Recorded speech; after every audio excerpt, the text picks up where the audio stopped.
Breakfast சீரீஸில் இன்றைக்கி என்னோடய ஸ்டைல் இட்லி தான். இதுக்கு 1 கிலோ இட்லி அரிசி கூட ஒரு 5 to 7 கிராம் வெந்தயம் சேர்த்துருங்க. ஒரு 200 கிராம் அளவுக்கு உளுந்து சேர்த்து ரெண்டுத்தையுமே தனித்தனியாக ஒரு 4-5 வாட்டி வாஷ் பண்ணி தண்ணி சேர்த்து அரிசியை மட்டும் வெளியே வச்சு ஒரு 3 மணி நேரம் ஊறட்டும். உளுந்து தண்ணி சேர்த்து நிறைய தண்ணி சேர்த்துக்கோங்க. ஒரு 2 மணி நேரம் ஃப்ரிட்ஜில் ஊறட்டும். அதுக்கப்புறம் எடுத்து உளுந்து நல்லா அரையணும். இப்படி எடுத்து போட்டிங்கன்னா பால் மாதிரி மேலேயே விழணும். அதுதான் கன்சிஸ்டன்சி. இதுக்கு ஐஸ் வாட்டர் ஊற்றி ஊற்றி கொஞ்சம் கொஞ்சமாக அரைச்சிக்கோங்க. உளுந்து எடுத்ததுக்கப்புறம் ஐஸ் வாட்டரை திருப்பி இதில் ஊற்றுங்க கிரைண்டரில். அதுக்கப்புறம் அரிசி போட்டு ஒரு 10 நிமிஷத்துக்கு அப்புறம் ஒரு ஆமணக்கு விதை போட்டிருக்கேன்.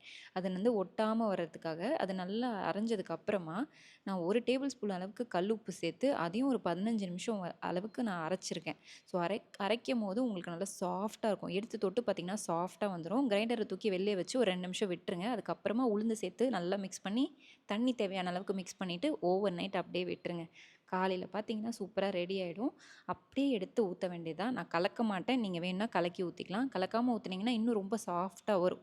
ஒரு 10 நிமிஷம் ஸ்டீம் பண்ணி எடுத்திங்கன்னா சூப்பராக ரெடி ஆகிடும். இந்த மாவு தோசை ஊற்றினா கூட சூப்பர் டேஸ்ட்டில் இருக்கும். நல்லா முருகலாகவும் வரும். செஞ்சு பார்த்துட்டு எப்படி வந்திருக்குன்னு சொல்லுங்கள். இந்த மாதிரி சூப்பரான ரெசிபியோடு வந்து பார்க்குறேன். அது வரைக்கும் ஹாப்பி குக்கிங் அண்ட் பை.